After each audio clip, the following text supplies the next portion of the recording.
Gravando. Shalom a todos. Erev Tov. Hoje nosso shiur se concentra na Parashá Shoftim, né? Juízes. Está na Torá em Deuteronômio 16, 18 a 21, 9. A Haftará em Isaías 52, 12. Aqui repetiu para mim, eu estou olhando no site, Rabino está 52, 12 de novo. Deixa eu Já só te falo. confirmar. 51:12 a 52:12. 51, 12 a 52, 12, né? É isso. Isso. E a Brit Hadashah, Atos 3, 22 a 23, e o Terrilim 17. É uma paraxá que o nome já diz, né? Juízes, e muitas vezes esses juízes também se envolviam, né, com liderança militar, né? Parte judicial mesmo, né? Muitas vezes eram profetas como Shemuel, né? E é uma paraxá que estrutura bem, né, essa parte de juízo e justiça social ali na comunidade, né? E hoje nós teremos nosso irmão Rodrigo, lá de Alagoinhas, e o Rabino comentando sobre a paraxá nesse shiur, né? Então espero que todos aproveitem, né? E só antes de passar a palavra para o irmão Rodrigo, né? Agradecer ao Eterno pela oportunidade de mais uma noite estarmos nos envolvendo com palavras de Torá, né?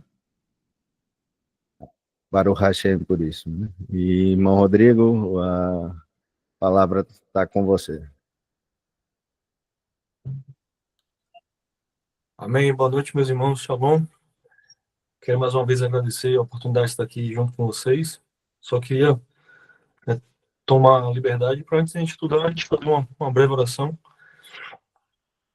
Senhor, muito obrigado por esse dia, Adonai. Muito obrigado pela paz, pela alegria, pela paciência que o Senhor tem conosco, Deus. Queremos agradecer ao Senhor pela oportunidade de estudarmos a Tua Torá, Deus.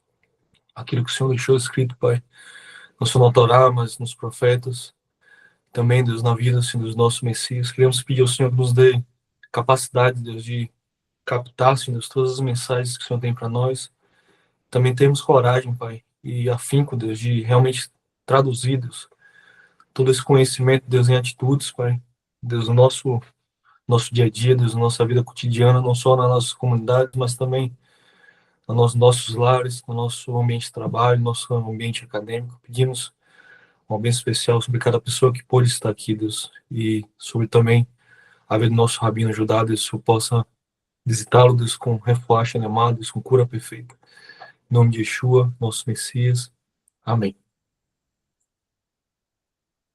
Bom, pessoal, eu fiquei com esse desafio de estudar a Parashá Shoftim com vocês. Espero que vocês estejam ouvindo bem. Caso tenha algum tipo de problema, podem falar também que eu tento melhorar. Bom, Shoftim começa no capítulo 16 de Devarim, Deuteronômio, no verso 18, onde começa assim: designem juízes e oficiais. Algumas traduções falam que é juízes e policiais, mas na minha tradução está juízes e oficiais, para todos os seus portões, nas cidades que Adonai, seu Deus, dá a vocês, tribo por tribo.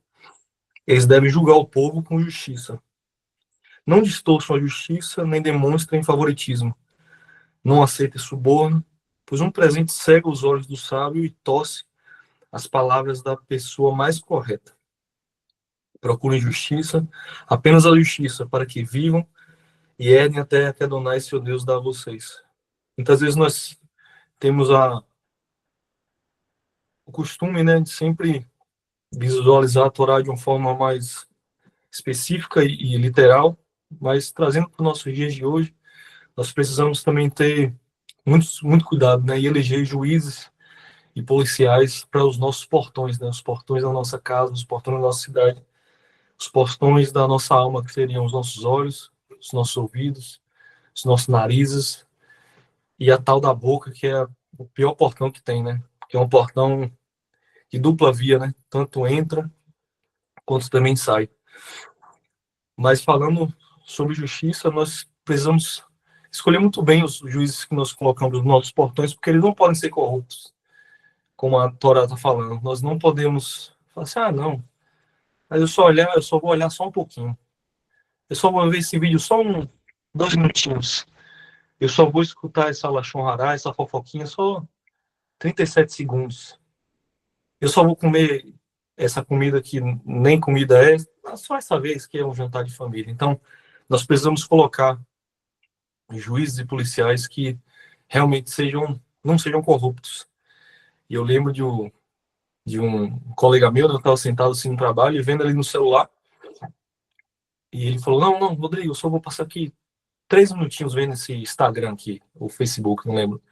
Eu sou ruim de mídia social, que não tenho Instagram, não tenho Facebook, sou meio tabaré para essas coisas.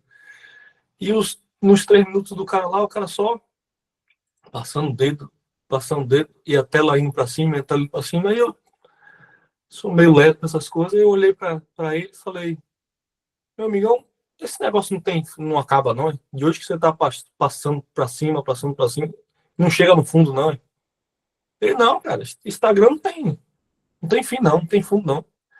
Na mesma hora eu levantei e falei, meu amigo, se você tá vendo um treco aí que não tem fim, me perdoe, mas você tá perdendo muito seu tempo. Os seus 3 minutinhos já viraram 13, já viraram 30, e acabou que você perdeu seu tempo. Você podia estar fazendo uma coisa muito mais interessante ou terminando seu trabalho, né? Que era o que você devia estar fazendo.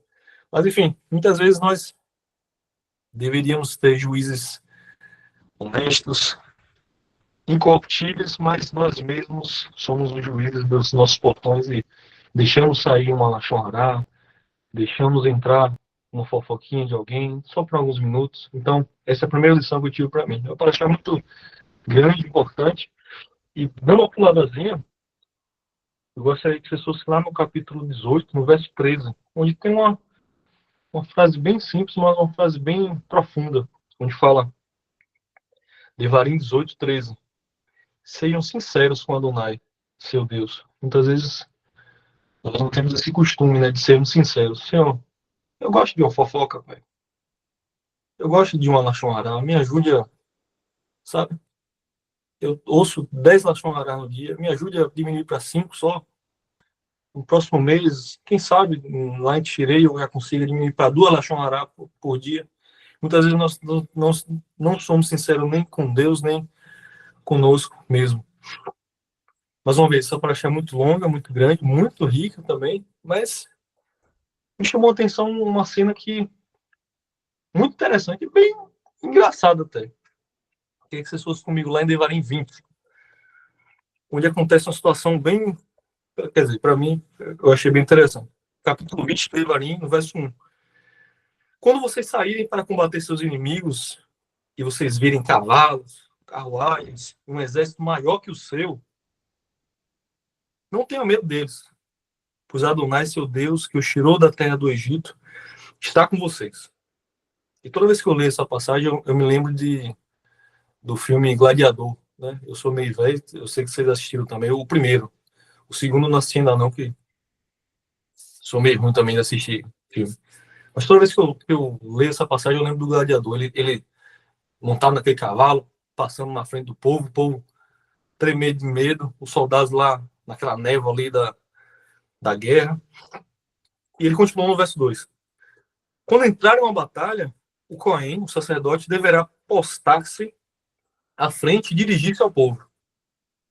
Ele deverá dizer, Força Israel, vocês estão para entrar em batalha contra seus inimigos. Eita pau, couro vai comer. Não se desanime nem temam. E o povo ali, medo desgraçado, não se alarmem, nem sejam amedrontados por eles. Pois Adonai, seu Deus, vai com vocês lutar a seu favor contra seus inimigos e dará a vitória a vocês. Pô, até aí, beleza. 10 pragas do Egito, mar de Suf, mar vermelho abrindo, todo mundo lembra, né? Não, Adonai está com a gente.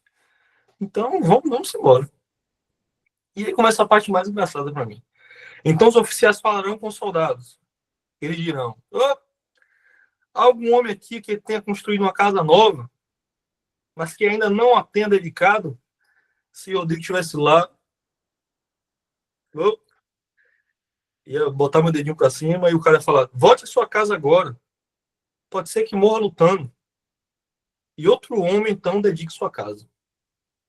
Aí, só nessa leva aí, vai-se embora uns 1.237 Rodrigos. Há aqui algum homem que tenha plantado uma vinha sem ter usufruído do seu fruto? Pode voltar para sua casa.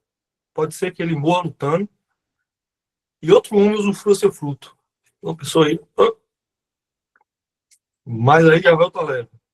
E o cara que não plantou uma vinha nem construiu uma casa está ali, né? Morrendo de medo ainda. E os exércitos lá na frente. E o cara não para por aí. O oficial fala assim: aqui algum homem comprometido com uma mulher, mas que ainda não se tenha casado com ela.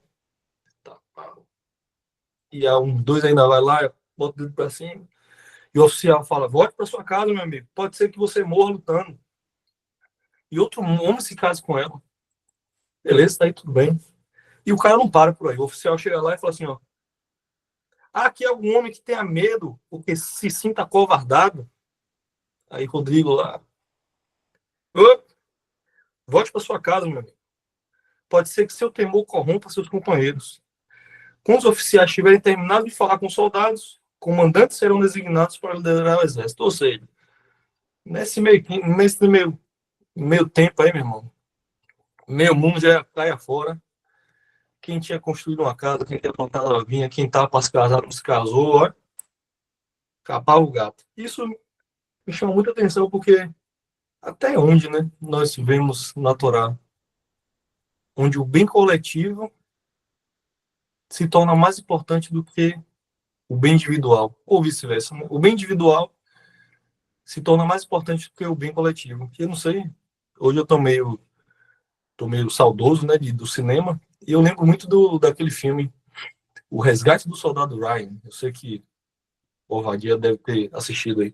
Mas O Resgate do Soldado Ryan, para mim, é um dos melhores filmes que eu assisti até hoje.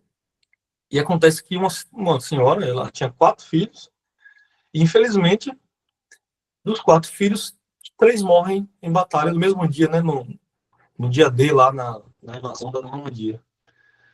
E quando o pessoal da imprensa lá do Exército vai mudar as cartinhas, né, com comunicado de falecimento, vê que 3 das cartas são denominadas para a mesma pessoa. E, poxa, vê que são 3 filhos, velho. Pô, e a mulher chama lá o oficial, e o oficial fala o seguinte: ó, vamos mandar uma tropa. Eu não sei do Exército, não sou muito bom de nome, não. Mas vamos mandar um grupo pequeno para resgatar esse abençoado desse Ryan, para que pelo menos a mulher não enterre os 4, enterre só 3. Ou seja, o bem individual de uma pessoa só, né, sobrepõe-se ao bem coletivo, que seria a guerra. E assim, Steven Spielberg escreve o filme dele, altamente coroado. Mas eu queria fazer uma pausa aqui. Dentre esses 4 pontos que nós vimos, brevemente, para mim ficar bem claro que só um, é pelo bem coletivo. Que é justamente o último, que é o covarde, né? Olha, tem aqui alguma pessoa aqui que se sinta acovardada, e a Torá deixa bem claro, né? Volte para sua casa, meu amigo. Pode ser que seu temor, né, sua covardia, corrompa seus companheiros. Então, é a segunda lição que eu tiro para mim nessa paraxá, que a covardia ela é contagiosa. Então, a gente precisa ter muito cuidado com quem a gente anda junto, porque a covardia ela é contagiosa. As pessoas... E aí, rapaz, será que vai dar certo o nosso projeto lá? Rapaz, acho bom você não ir, não, que vai dar ruim, viu? Escolha muito bem as pessoas que andam do seu lado, porque a covardia delas pode sim contagiar vocês. Tirando esse, que era um ponto que levava em consideração o coletivo, não sei se eu li errado, mas todos os outros 3 são pontos que levam em consideração o bem individual da pessoa, e não o coletivo. Poxa, precisando de uma guerra, precisando de um exército. O exército já não era tão grande, já não tinha muita arma. O povo saiu do Egito com foice, com e ainda vai ficar liberando quem tem casa. Pô, se mexer, tá... Sinceramente, eu acho que a gente deveria reformar essas leis aí e refazer outras leis. Poxa, vinha, negócio de vinha, o cara espera acabar a guerra e volta para chupar a uva dele. Mas o mais estranho, não sei se vocês perceberam, é a causa. Vamos ler primeiro. Há um homem aqui que tenha construído uma casa nova. A gente está no capítulo 20, no verso 5. Então, comigo, irmãos? Tem alguém que tenha construído uma casa, mas que ainda não tenha dedicado, ou seja, não tenha entrado na casa, não tenha cortado a fitinha lá de inauguração da casa, volte para sua casa agora. Pode ser que morra lutando e outro homem, então, entre na sua casa. E é o mais estranho para mim, porque, assim, pior do que morrer é morrer e alguém lá chupar sua uva. Eu achei bem estranho isso da Torá, porque, né, para quem gosta das ciências exatas aí, é a mesma coisa de morrer por acaso numa guerra, não é verdade? É igual você. Não, na Torá fala assim, não.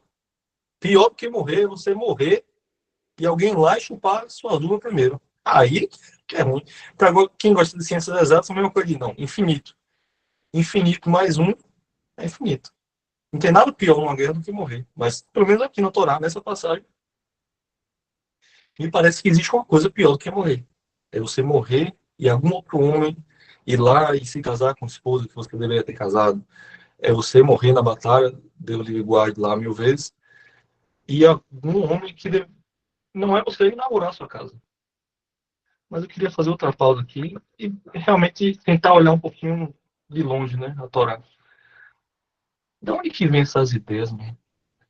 Raramente eu vejo a Torá falando sobre casa, sobre vinha, sobre casamento, assim. Raramente eu vejo. De onde vem essas ideias? De onde vem essas, sabe, esses pontos tão importantes? Mas, pelo que eu entendi, são 3 pontos, né? Casa, vinha e o casamento. São pontos que são coisas e situações que deixam uma pessoa plena, satisfeito. Eu tenho certeza que no dia do casamento de vocês, né, para todos vocês que se casaram, depois que você botou a aliança no dedo da sua esposa, deu um beijo na sua esposa, e falou assim, Deus, eu acho que se eu morresse hoje, eu morria feliz. Eu morri em paz. Sabe, Deus, depois disso, eu podia morrer feliz. Certo? Sabe, depois que tanto tempo que eu tive de construir minha casa, depois que eu construí minha casa toda, ó Deus, eu tô tão pleno, tão satisfeito que eu acho que se o Senhor quisesse me levar hoje eu estava feliz. Então, pelo que eu entendi, são 3 coisas que dão significado à vida da pessoa, e dão uma espécie de propósito para a vida da pessoa, né? Muitas pessoas, se a gente parar na rua e perguntar qual é o seu propósito na vida, cara, a pessoa vai falar assim, não, cuidar dos meus filhos, criar meus filhos, ajudar minha esposa, viver feliz com minha esposa, quem sabe comprar ou construir uma casa, quem sabe. Mas rodamos, ó, irmão Avadia, e não fomos para canto nenhum. Eu volto para a mesma pergunta. De onde vêm essas ideias? Que a Torá jogou assim de uma hora para outra. Eu estava acostumado aqui com Cora, estava acostumado com Balaque, com Bila, com Jumento que fala, mas de uma hora para outra apareceu uma guerra aqui e saiu um monte de gente da guerra, só ficou eu aqui. Mas eu vi uma explicação bem interessante de um rabino, ele falou o seguinte, eu digo, para você entender essas coisas, você precisa voltar ao início. E lá em Bereshit, lá no início de tudo, o Eterno ele decidiu fazer o universo, né? Ele concentrou uma energia monstruosa num ponto e BUM! Começou a construir o universo. Até hoje o universo ele se expande. E o universo é o lado eterno. Assim também como a Terra é o lado eterno. E não sei porquê, não sei como, o Eterno teve uma brilhante ideia. Ele teve a brilhante ideia de, nesse lar, ele plantar também um jardim bem interessante. E quem sabe se não tinha uma vinha lá também. Uma vinha maravilhosa, bonitona. E depois que ele construiu essa vinha, ele decidiu dividir essa vinha e esse lar que ele construiu com a pessoa que ele mais amava. Ele botou o Adão, a Havá, o Adão, a Eva. Ele decidiu compartilhar tudo que ele fez, né? Com a pessoa que ele criou e a pessoa que ele mais amava. E aí eu entendi que pior do que não conseguir é faltar um tantinho assim para conseguir e não conseguir. Você quase que consegue, mas você faltava um tiquinho desse assim e você não conseguiu. E eu percebi que a ideia da casa, a ideia da vinha, a ideia do casamento, pessoalmente falando, eu creio que veio lá de Bereshit, lá do início, onde o Eterno criou um lar, plantou uma vinha e decidiu compartilhar, dividir tudo aquilo que ele fez, né, com o homem e com a mulher. Mas, poxa, infelizmente, por uma escolha nossa, né, ele retorna, chega no jardim e fala Aieka. Aieka, né, em hebraico, não é só onde você está, né? Se a gente fosse traduzir pelo pé da letra, Aieka não é onde você está, mas é mais ou menos como se fosse, poxa, cadê você que deveria estar aqui, sabe?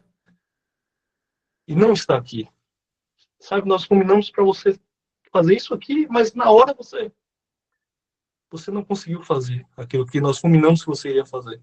É mais ou menos isso que a tradução, eu acho, uma tradução bem interessante de Aieka seria, né? Eu queria finalizar, né, minha participação com justamente isso. Nós às vezes achamos que, não, o Eterno não sabe o que eu passo, mas tenha plena consciência que o Eterno sabe muito bem aquilo que você passa, mesmo quando você passa em silêncio, mesmo quando você passa calado, quietinho. E nós sabemos que o Eterno fez tudo, fez um lar para nós. Mas nosso desafio agora é criar um lar, é criar uma cidade, é criar uma casa para o Eterno. Eu acho muito salutar começar falando sobre juízes e portões nos nossos portões, né? Juízes e oficiais nos portões da nossa alma, porque nós precisamos criar, né? Em nossa alma, em nosso ser, um ambiente favorável para que o Eterno possa viver em nós. Algumas pessoas brigam umas com as outras, dizendo, não, Rodrigo, mas isso aí é quando Yeshua retornar e nós construímos o terceiro templo. Quem sou eu para discutir se o templo vai existir, se não vai existir, mas eu tenho certeza que o Eterno, ele quer morar dentro de você, ele quer morar na sua mente, ele quer morar no seu coração, ele quer mudar, né? Ele quer te dar uma nova chance, ele te deu uma nova chance de você ser uma pessoa melhor, de ser uma pessoa feliz nessa terra. E por mais que às vezes a gente ache, não, o Eterno está tão longe, ele não sabe como eu me sinto quando eu estou tão perto de conseguir, mas não consigo. E só para finalizar, eu gosto muito do Salmo 90, que até uns anos atrás eu não sabia que o Moshe tinha escrito, né, um salmo, mas o Moshe escreveu o Salmo 90. Ele começa o salmo bem, de forma bem interessante, né? Deixa eu ir lá rapidinho. Ele fala, Senhor, Tu és a nossa habitação por tantos e tantos anos, por gerações e gerações. É como se ele estivesse falando, Deus, nós moramos no universo, na Terra, que o Senhor fabricou, idealizou para nós. Mas o finalzinho do Salmo 90, para mim, é muito mais interessante, muito mais revelador, onde o Moisés, né, o Moshe fala que o favor de Adonai, nosso Deus, esteja sobre nós. Senhor, faça prosperar todo o trabalho que fazemos. Sim, faça prosperar a obra de nossas mãos. Alguns rabinos falam que o Moshe proclamou esse salmo no dia da inauguração do Mishkan, do tabernáculo. Onde o Moshe falou assim, Deus, eu sei que o Senhor criou tudo e nós habitamos nesse universo, nesse lar que o Senhor fez para nós, mas, Senhor, hoje eu gostaria de fazer uma casa para o Senhor. E eu gostaria que o Senhor, eu sei que nós somos falhos, eu sei que a nossa cortina não é tão bonita quanto a cortina celestial, eu sei que nossa menorá não é tão bonita como a menorá celestial, mas, Senhor, faça prosperar a obra das nossas mãos. Venha morar conosco aqui nessa terra. Me ajuda a ser uma pessoa melhor. Me ajude a gostar menos de fofoca. Me ajude a falar menos besteira. Me ajude a olhar o mundo de uma maneira diferente. E, sem mais delongas, eu queria agradecer mais uma vez a oportunidade de estar estudando com vocês e finalizo minha participação. Toda Rabá, Rodrigo, muito obrigado. Você tocou em pontos importantes, né? Eu acho que realmente a Paraxá traz muito essa questão do coletivo e do individual, né? Trata detalhes importantes do direito, né?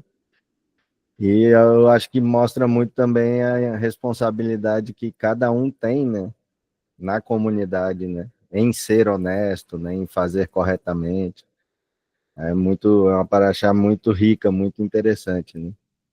E aí os irmãos podem anotar as perguntas que no final nós vamos direcionar as perguntas aos dois expositores, né? E agora com a palavra o nosso querido Rabino. Shalom. Essa passagem realmente que o Rodrigo falou, ela é bem interessante, né? Esses motivos, por que que foram esses e não outros, né? Porque justamente esses e não outros, é algo que tem sempre muito debate sobre isso, e especificamente sobre o último que você comentou, Rodrigo, que é o medo, né? Eu acho que o medo a gente consegue dividir ele em duas faces. É o medo mesmo, aquele cara que tem medo da guerra, tem medo da briga, da espada, do confronto, o que tem medo mesmo disso. Mas eu acho que ali tem uma outra face do medo que está relacionado a algo espiritual, a guerra tem morte, né? A guerra, pessoas vão morrer na guerra, é inevitável, né? E às vezes as pessoas podem achar que não estão preparadas para a morte, sabe? Às vezes a pessoa acha que, olha, eu ainda não fiz techuvá, eu tenho que me arrepender, eu tenho que corrigir um bocado de coisa que eu fiz, e se eu for para a guerra agora e acontecer, né, de eu não voltar, né, como é que vai ser perante Hashem? Eu vou estar mal perante Hashem, né? Então, acho que tem esses dois lados mesmo, e até esse lado do temor, né, esse medo, que não é medo da covardia, não é o covarde, não é o cara que não quer guerra, mas é aquele que entende que não está pronto, né? E é algo que a gente tem que sempre meditar diariamente, porque nós não sabemos o dia que nós vamos, né? Apesar de a gente não estar numa guerra, numa batalha, a gente não sabe o dia que vai partir deste mundo, né? E o ideal é que a gente possa partir prontos, né? Ou mais preparados possíveis, né? Assim, por isso que o arrependimento nosso tem que ser diário, né? Assim, arrependa-se hoje, né? Peça perdão hoje, porque amanhã você não sabe daqui a pouco você não sabe o que vai acontecer, né? Então eu acho bem interessante também, principalmente essa questão do medo, sabe? Porque para mim não é só o medo natural. Claro que o medo natural enfraquece o seu companheiro, né? Você não provoca segurança no seu companheiro, você vai dar mais trabalho na guerra do que vai ajudar, na verdade, né? Tem esse lado natural, mas também tem esse lado espiritual que a gente tem sempre que se pesar, né? Se pesar na balança e entender como estamos hoje, né? Se estamos melhores do que estávamos, né? Então, esse esforço diário. Mas falando sobre outra passagem também dessa paraxá, que eu queria comentar, está lá em Deuteronômio 17, 8 a 13.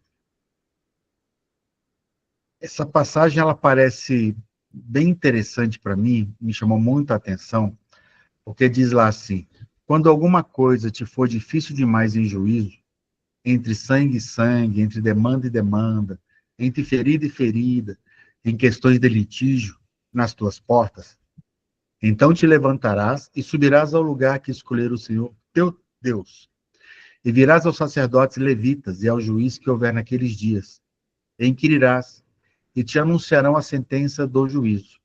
E farás conforme ao mandado da palavra que te anunciarem, no lugar que escolher o Senhor.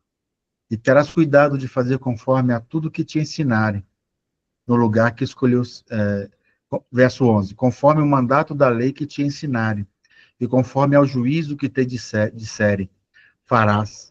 Da palavra que te anunciarem, não te desviarás, nem para a direita, nem para a esquerda.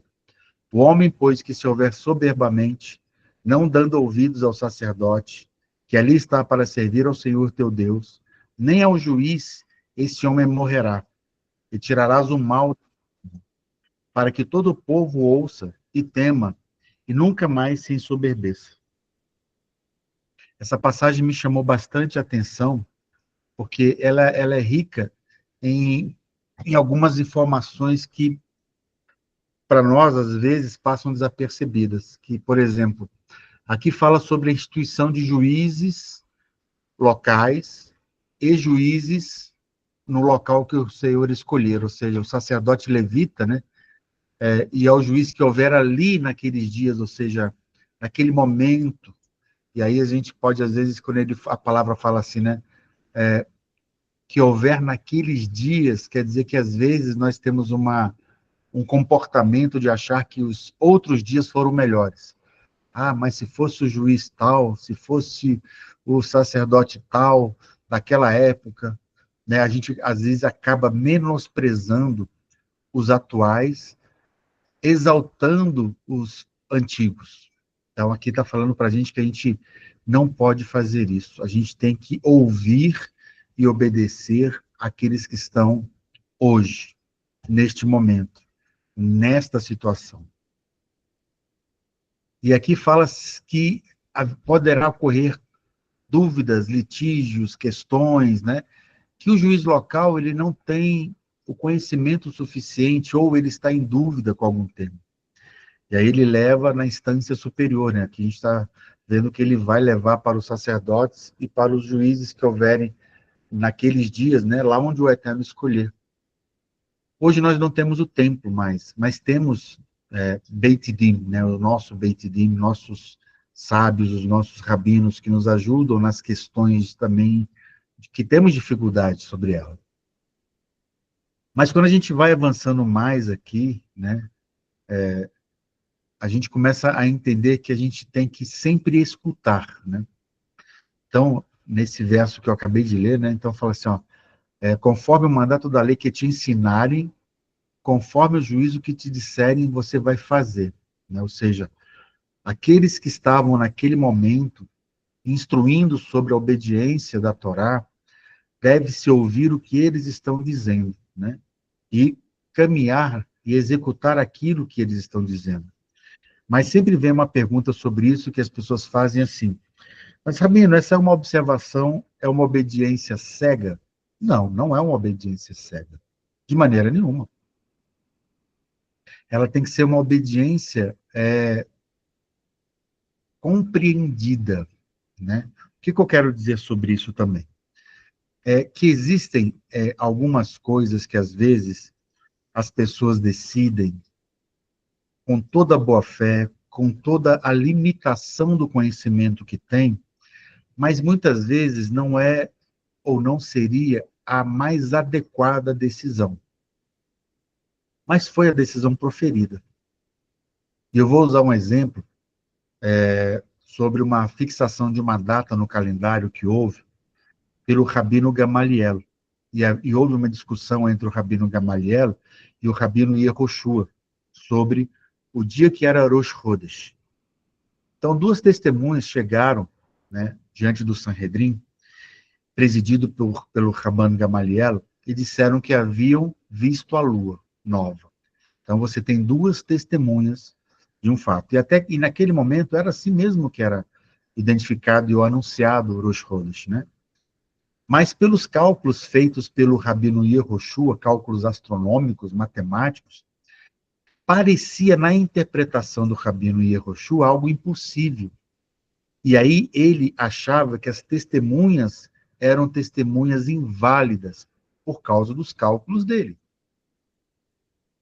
Mesmo assim, o Rabino Gamaliel aceitou os testemunhos e declarou Rosh Chodesh, início do mês.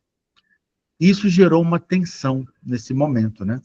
Se o cálculo do Rabino Yehoshua estivesse certo e seguissem essa instrução, todo Israel celebraria Yom Kippur no dia errado, porque o 10º dia não cairia mais no 10º dia, né? Se o cálculo estivesse errado.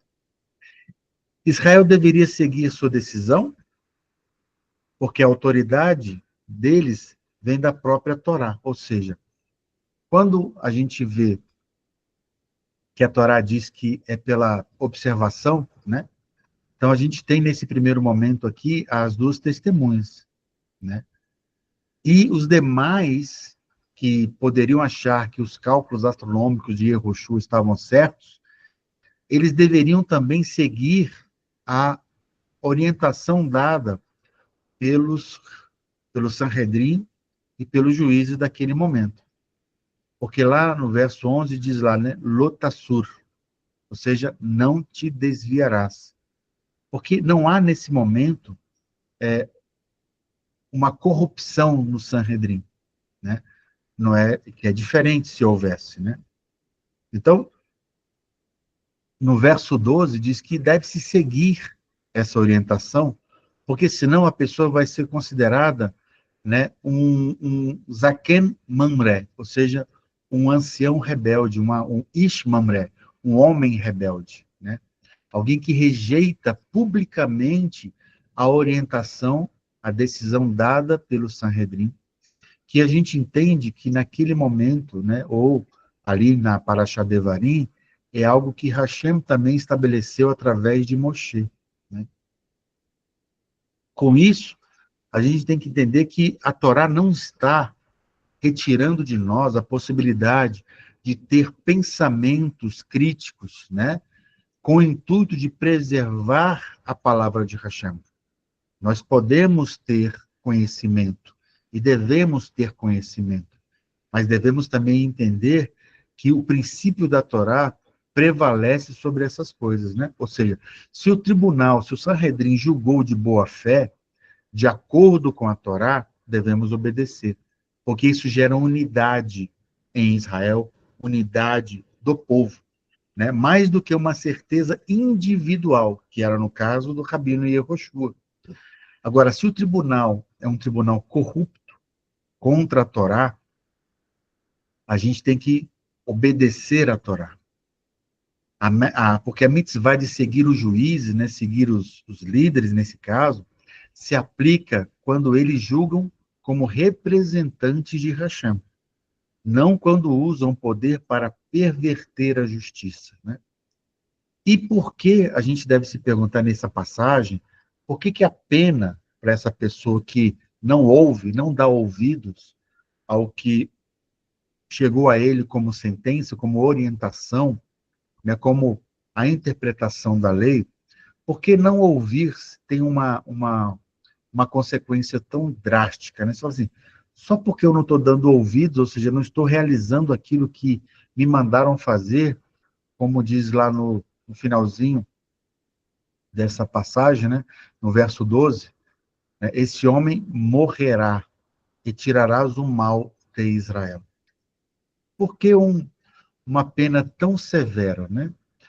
E a gente começa a entender que isso está relacionado com a unidade, porque essa pessoa, nesse momento, ele se coloca acima do Sanhedrin, acima do Beit Din, acima de Hashem, né? Dizendo que o julgamento de todos eles não vale nada. E com isso, ele está testemunhando ao povo, né, que não deve ser obedecido a decisão de um Beit Din, né, de um tribunal rabínico ou de um tribunal que o Eterno estabelece como justiça, tendo aquelas pessoas exercendo a justiça na decisão, ou seja, exercendo a vontade e o ensino da Torá naquela decisão. E aí, naquele momento, em Devarim, diz que essa pessoa tem que ser eliminada, para que o mal não cresça em Israel e as pessoas aprendam a temer a Hashem. E aí, quando a gente vai entender isso lá na Brit Hadashah, quando a gente vai lá em Mateus, a gente vê que Yeshua, ele usa o texto de Deuteronômio 17, né, de 8 a 13, para dar as seguintes instruções aos seus discípulos e aos outros que estavam naquele momento ouvindo o que ele estava dizendo, né? Então, Yeshua disse à multidão e aos seus discípulos: os mestres da lei e os fariseus se assentam na cadeira de Moshe. Obedeçam-lhes e façam tudo o que lhes dizem, mas não façam o que eles fazem, pois não praticam o que pregam. Porém, a decisão baseada na Torá, isso deve ser seguido. Aqui Yeshua está claramente no verso 3, fazendo uma citação de Deuteronômio 17, verso 10. Né? Então, ou seja, ele confirma a Torá sempre, que a Torá deve ser cumprida. A gente vê que o Rav Shaul também escreveu isso, né, mostrando que toda a Escritura é inspirada por Deus e útil para o ensino, para a repreensão, para a correção, para a educação na justiça. Né? Quando ele fala isso lá em 2 Timóteo 3,16. E aí, o que a gente pode entender com isso, né?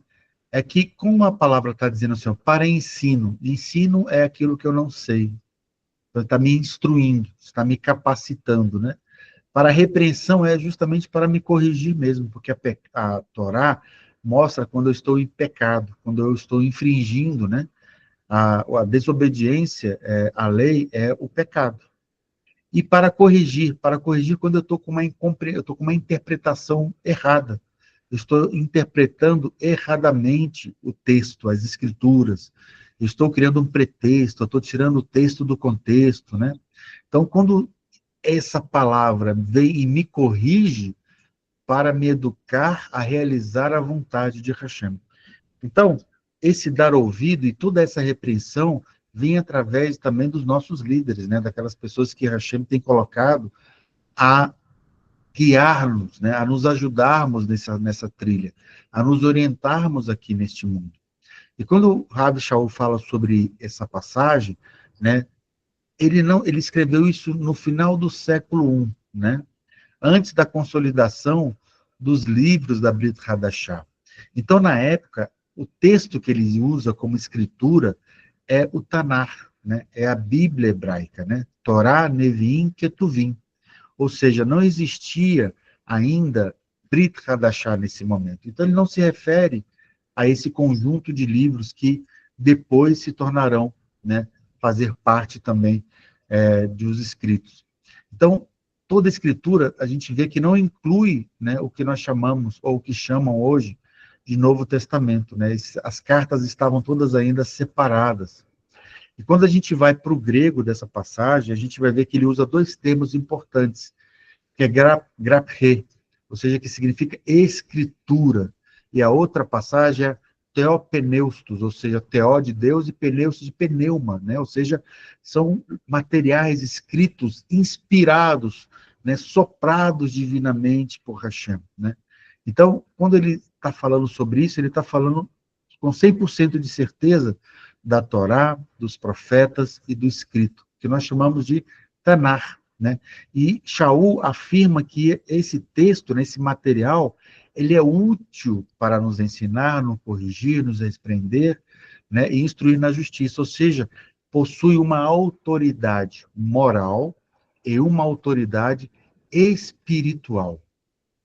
Então, quando a gente vê Deuteronômio 17, vê que Yeshua ensina sobre isso, Shaul coloca esse material dentro de toda a escritura sagrada que ele diz, mostra que a gente realmente tem que ter atenção nas coisas. Atenção no que é dito, atenção no que é ensinado, atenção naquilo que nos é corrigido, né? Para que a gente possa permanecer na vontade de Hashem. Em Romanos 15, 4, Shaul também diz lá, né? Porque tudo que dantes foi escrito, para nosso ensino foi escrito, para que pela paciência e consolação das Escrituras tenhamos esperança. Né? Então, Shaul novamente está falando do Tanar. Né? Tudo que anteriormente foi escrito foi para o nosso ensino, para que a gente possa aprender e evitar errar. E essa é uma decisão que cabe a cada um de nós. Por isso que eu queria chamar a atenção, né, e comentar sobre essa passagem de Deuteronômio 17, porque aqui está relacionado a nossas vidas. Aquilo que nós resolvemos, decidimos dar ouvido ou não.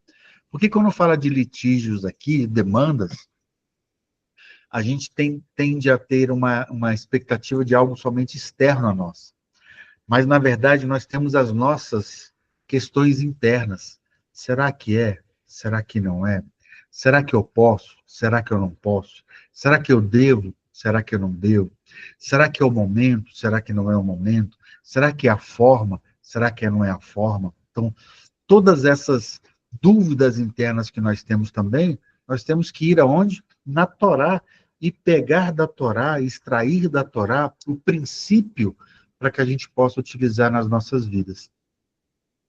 Às vezes, em determinados momentos, nós temos um caminhão de palavras para dizer.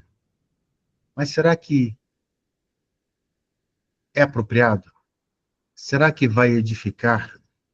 Será que este é o momento correto para ser dito? Será que essa é a forma que deve ser exposto? Né? Então, sempre que eu tenho a dúvida, eu tenho que buscar essa informação, esse ensino, essa correção na palavra de Hashem, para que eu, ouvindo isso, possa agir de acordo com o que Hashem está me orientando. E não que a desobediência disso gere em mim cada vez mais morte.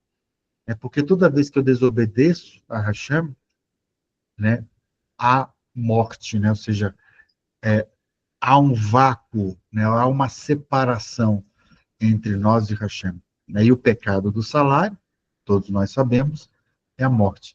Então, essa passagem não diz só de um aspecto de outras pessoas, mas fala também um pouquinho das nossas demandas internas, das nossas lutas em vários momentos de situações que nós passamos no nosso dia a dia.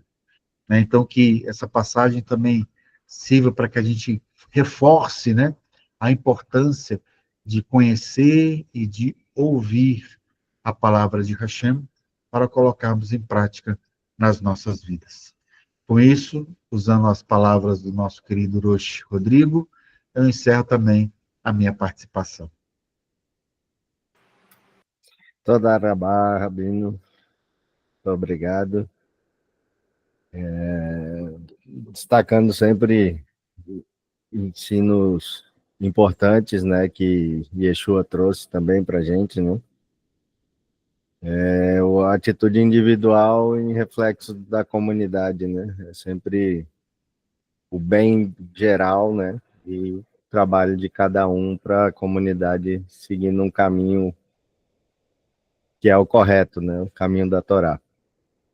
E agora vamos abrir para os irmãos fazerem perguntas. Se tiver perguntas, podem levantar as mãos. Nós direcionaremos aos palestrantes. Eliane, por favor, pode abrir o microfone e perguntar. Eu queria saber se a pessoa vai para a guerra e ela não pediu perdão antes de ir para a guerra, e na guerra ela morre. Isso implica em perder a salvação dela, perder o mundo vindouro? Como que isso funciona? Rocha Rodrigo, começa, depois o Rabino. Quem falou de perdão foi o Rabino, não foi eu, não. Essa aí é com ele agora. Tá bom. Foi o Rabino mesmo. Tá bom. A gente nunca sabe, Eliane, sobre salvação. Né? A gente nunca pode julgar outro porque vai perder a salvação. A pessoa pode não querer ir naquele momento porque não está pronto para prestar contas ali. Mas a gente nunca vai dizer se, olha, aquela pessoa ali pisou no meu pé, ela não vai ser salva. Porque se for por essas questões, né, eu acho que passa a régua, desliga a luz, ninguém vai ser salvo. Né? Se tiver aqui só perfeitos, pessoa 100% sem nenhum pecado, não pecou nada, não tem nenhum pecado, zerou, né? Assim, não tem dívida nenhuma. O saldo da dívida dela no banco lá, no banco celestial, né? Ele não tá vermelho em nada, tá azulzinho. Eu acho que não passa um na porta. Porque própria passagem na Brit Hadashah diz que toma cuidado como que cada um edifica, né, o seu prédio, né? Uns vai ser com ouro, uns com prata, uns com madeira, pedras preciosas, feno e palha. Uns o fogo vai consumir tudo, mas o tal será salvo. Né? Então, a gente não sabe dizer, pelo menos, eu não me atrevo a falar de quem vai ser salvo ou quem não será salvo. Né? Eu posso usar o argumento bíblico. Né? Quem é que está lá no seio de Abraão? Abraão. Quem mais está lá? Moisés, que a gente viu lá no monte da transfiguração. Quem mais? Eu não tenho nos textos sagrados visão de ninguém mais. Mas a gente sabe que tem muita gente lá, né? Davi, tem uma turma boa lá. Noah, né? Mas a gente não tem a visão ou a informação clara de que eles estão. Mas pela vida que levaram, pela dedicação a Hashem, pelo amor ao Eterno, né? Nós cremos que todos eles estão no seio de Abraão. Mas quer dizer que nenhum deles errou? Olha, todos eles erraram. Todos eles erraram. E a outra coisa é que a gente nunca sabe o tamanho da misericórdia de Hashem, a amplitude da misericórdia de Hashem. Né? Ele mesmo diz, eu terei misericórdia de quem eu quiser ter misericórdia. Né? Às vezes, para nós, uma pessoa ou outra, a gente pode imaginar assim, puxa, teve misericórdia para essa pessoa, mas isso está dentro da alçada de Hashem, não da nossa. Né? A palavra diz que o Eterno fala assim, gostaria que todos, né, se salvassem. Ou seja, então a gente vê que há uma misericórdia da parte de Hashem. O que nós temos que fazer, e eu penso sempre dessa maneira, é que a gente deve sempre buscar ser obediente por amor, né, porque amamos a Hashem, e fazer a nossa parte, no sentido de obedecer aos seus mandamentos. Né? E todo o resto, deixa com Hashem que ele é misericordioso, é fogo consumidor também, mas fazendo a nossa parte, o Eterno é justo e é fiel para cada um de nós. Então, esse é o papel nosso. A gente nunca vai saber. A gente imagina assim, Salomão, uma pessoa maravilhosa, tanta coisa que ele escreveu, tanta coisa que ele fez, mas será que ele está no Olam Rabá, no mundo vindouro? Ele adorou outros ídolos, ele desviou-se, né? Então, Então, o conjunto da obra, né, Rabinho? o conjunto da obra de vida. Eu acho que o conjunto da obra, se você permanecer até o fim, o texto mesmo fala assim, aquele que perseverar até o fim será salvo. Porque o conjunto da obra não funciona para aquele que não perseverar até o fim. Sim. Ele pode ter feito tudo até uma semana atrás. Mas na semana seguinte, ele foi adorar outros deuses, fazer outras coisas, e aí o conjunto da obra não ajudou, não vai ajudar. Porque a palavra é clara, aquele que perseverar até o fim. Tem que ser até o fim. Sim. Obrigado. Então, agora o irmão Márcio, irmão Yehudá, pode abrir o microfone e perguntar. Direcione a pergunta para quem você quer, e já facilita também. Shalom, meus irmãos, Erev Tov. Eu quero tirar aqui uma dúvida aqui com o nosso querido Rav. A gente sabe que tem algumas passagens que nos ensinamentos de Yeshua, que Yeshua fala, não julgueis para não ser julgados, com a mesma medida que medir, vos serão medidos. Rav, quando Yeshua citou falando essas palavras, tinha alguma ligação com essa nossa Parashá Shoftim? Na minha opinião, não. Não tinha. Na minha opinião, não tem relação com Shoftim. Ah, tá. Porque ali, Yeshua está falando de você julgar um terceiro. Né? Não é uma demanda que foi levada ao juiz local e o juiz local levou o Sanhedrin. Né? É uma outra situação, é um outro contexto. Então, não tem a ver com essa paraxá, não. Ah, tá bom, Ravi. Então agora eu entendi. Foi por isso que eu não podia ficar com essa dúvida, né? Muito obrigado, Ravi. Toda a Rabá, que o Eterno abençoe a todos. Agora o irmão Derek pode abrir o microfone e falar, por favor. Shalom, boa noite. Minha pergunta é pro Rabino. Ó, tem o Rodrigo também, gente. Não deixa o Rodrigo de fora, não. Rabino, essa Parashá Shoftim, ela destaca o verso 18 do capítulo 16 de Devarim, correto?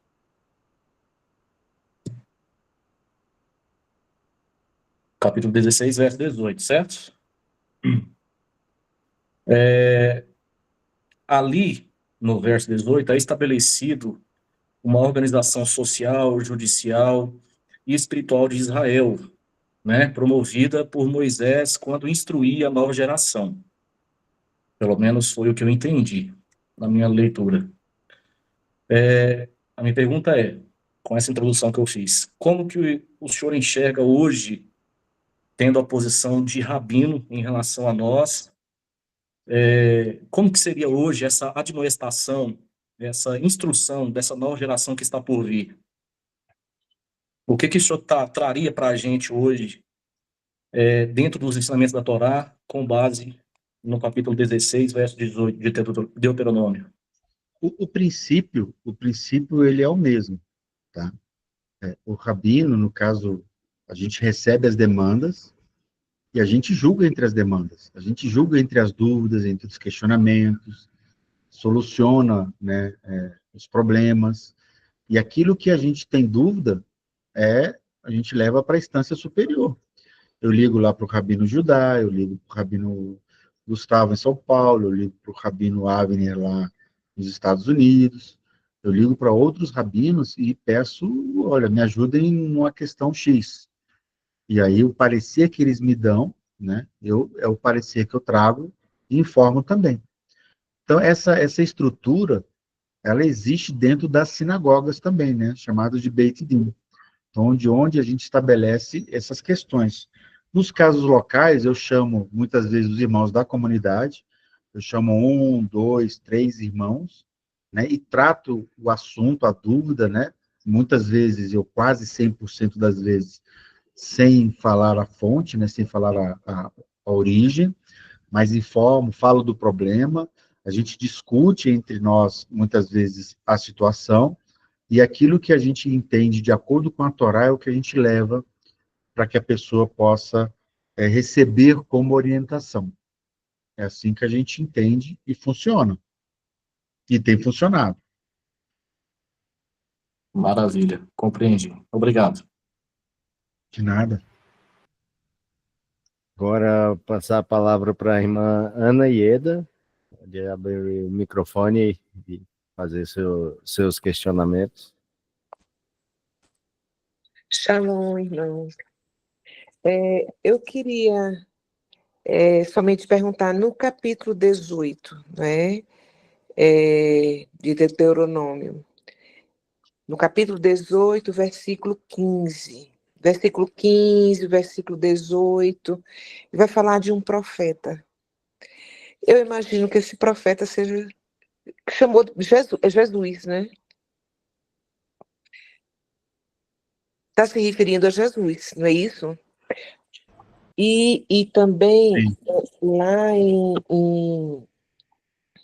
em Atos, né, eu achei tão bonito, né, assim, essa parte de Deuteronômio falando de Jesus. Quem é ele? Como é que seria, né? E lá em Atos também fala, né, que Moisés falou de um profeta. E esse profeta é Jesus, Sim. não Isso é? mesmo. E lá no capítulo 7 de Atos, também eu achei muito bonito, quando ele diz assim, no versículo 38, este, que é Jesus, é o que esteve na igreja. Eu estou lendo aqui a King James, não estou lendo a Torá, então a Torá acho que é outra palavra. É congregação na Torá, congregação do deserto. Pronto, este é o que esteve na congregação do deserto. Mas essa Com... sua versão, irmã Ieda, é muito boa para explicar uma coisa muito interessante. Aí está falando, aí este é aquele que esteve na igreja do deserto, não é isso? Isso, Olha para mostrar que a igreja não nasceu em Atos, não é? nasceu lá no deserto. Então, não é maravilhoso? Olha aí, Aham. Com o anjo que ele falou no Monte Sinai, olha aí. e com nossos pais, o qual recebeu os oráculos de vida para nos dar. Eu achei isso tão bom, não é? Que tivesse relacionado, está relacionado lá, né? É Devarim, não é isso? É, Devarim. E aí a gente entende, né, que essa igreja que surgiu ali ao pé do Monte Sinai, né, nessa igreja, nessa carrala, já tinha judeus e não judeus, né? Judeus é aqueles que se converteram à fé judaica, ou seja, aqueles que foram enxertados. Então, ou seja, não existe uma entidade igreja apartada de Israel. Isso. Quando a gente fala de igreja, a gente está falando de Israel, né? É o povo judeu. Essa é a verdadeira igreja do deserto. E aí todo mundo ele é enxertado aí, ele vai entrando e fazendo parte deste povo, deste corpo. Sim. Rabino, o senhor falou que tinha outros povos, isso aí foram os egípcios que foram com... Foram aqueles que saíram juntos, Certo.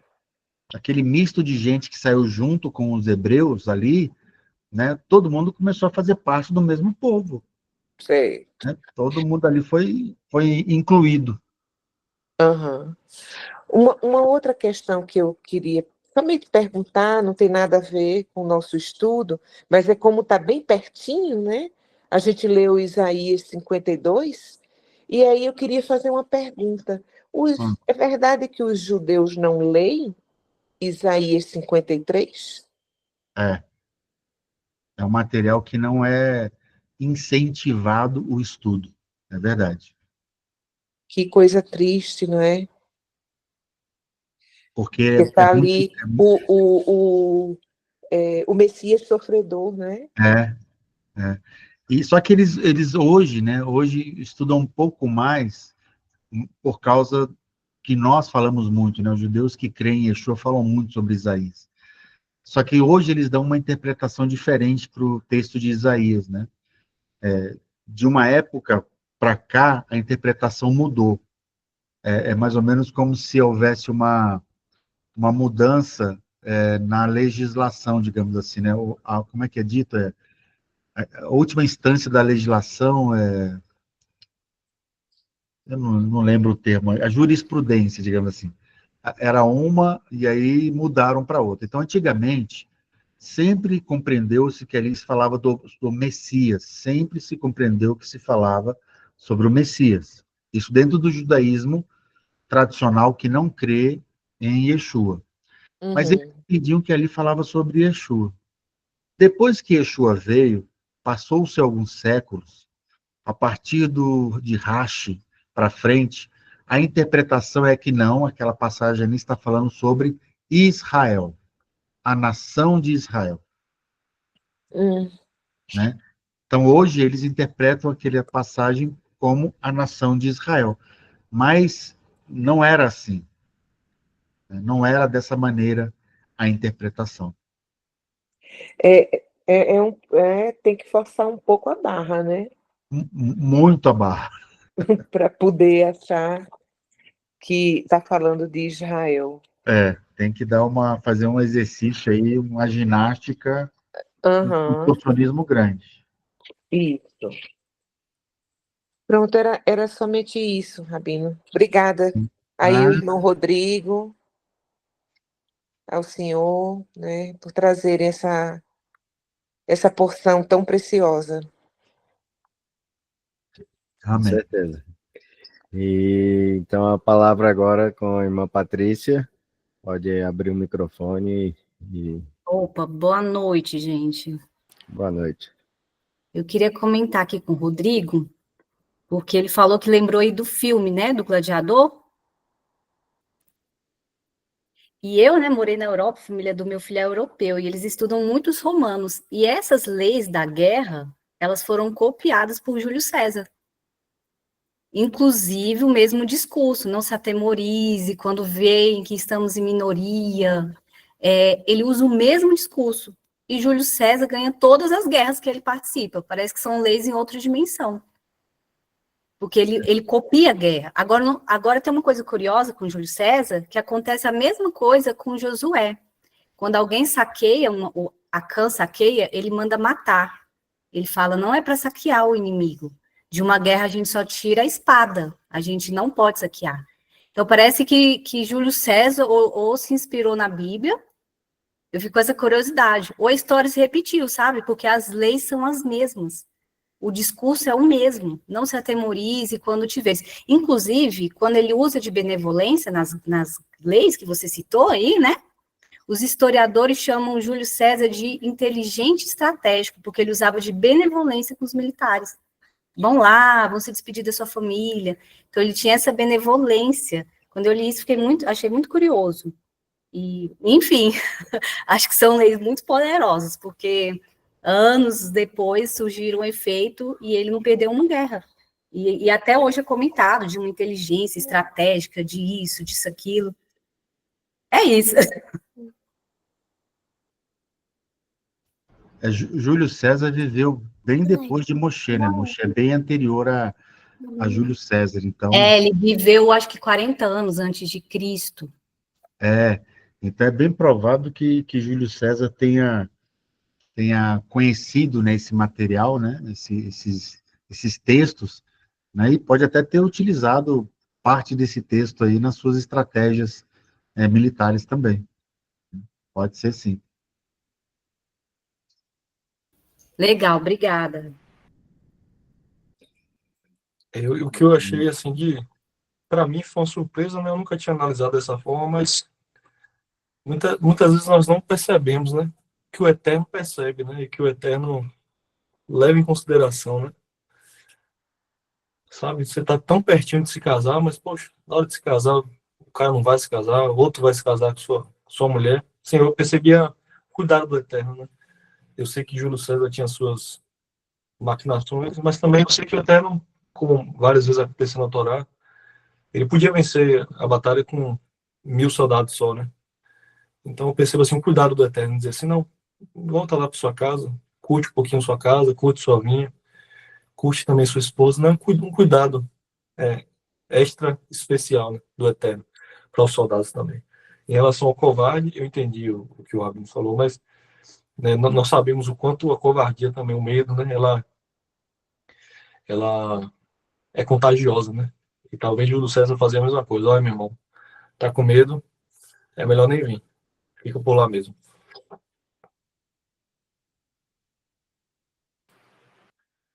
Ok, Manieda está com a mão levantada ainda tem questão ou Ai, desculpa, Rafael, eu esqueci de baixar. sem problema? E, Rabino, eu quero fazer uma pergunta, porque tem uma passagem da Brit que me chama muita atenção, que é aquela de Paulo, né, em 1 Coríntios 5, que ele fala, não cabe a mim julgar os que estão fora da comunidade, né, mas sim a vocês julgar os que estão dentro dela, né?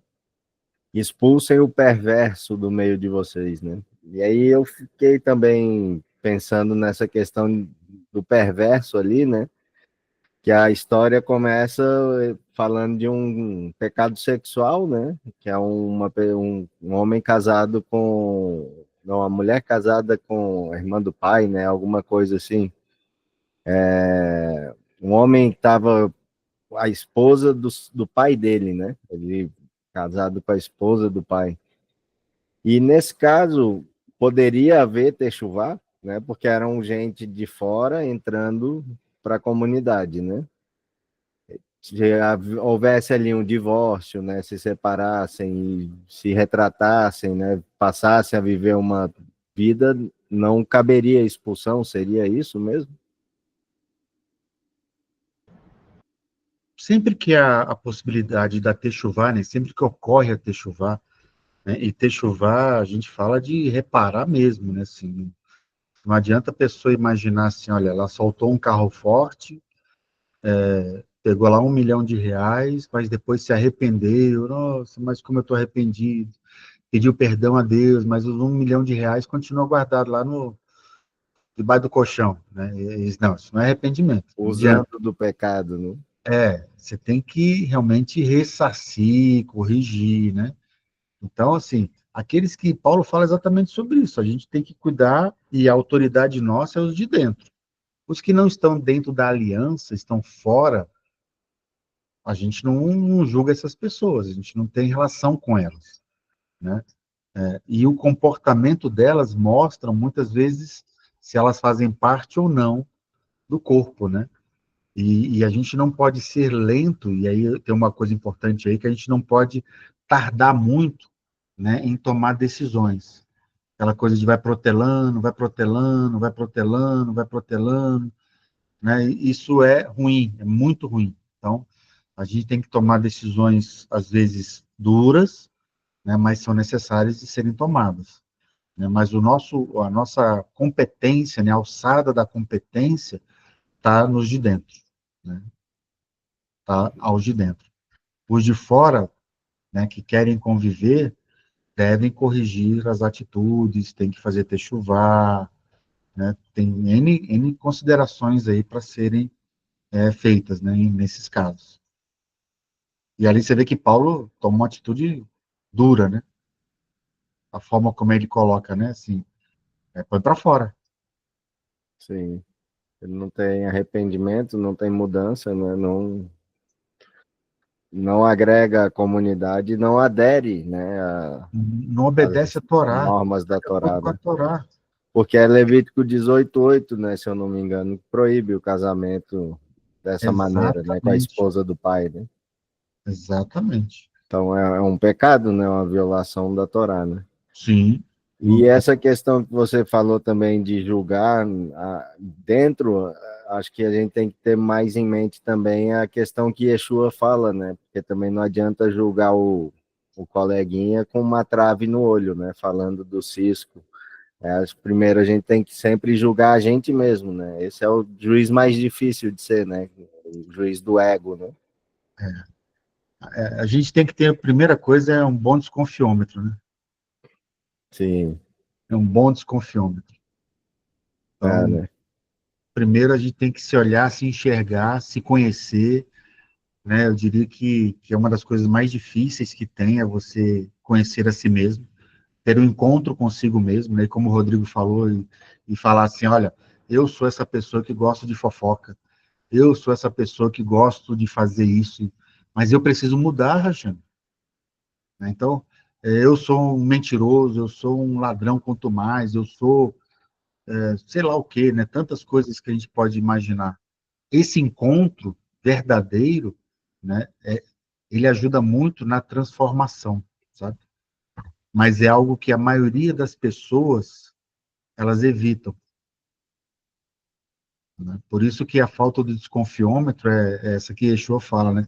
Tu tá olhando o cisco no teu irmão, né, mas não vê a trave que tá no teu. Cara, muito cara de pau, né? Assim, muito, né? Tem que trocar o óculos, né? Tem que botar uma lente de aumento aí, porque...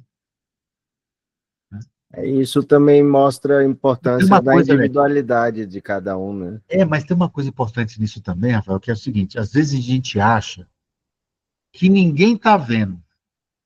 Por exemplo, eu tô vendo um cisco no olho do Rodrigo, né, e tô metendo a lenha no Rodrigo aqui, ó. E a gente acha que não tem ninguém vendo que no meu olho tem uma trave.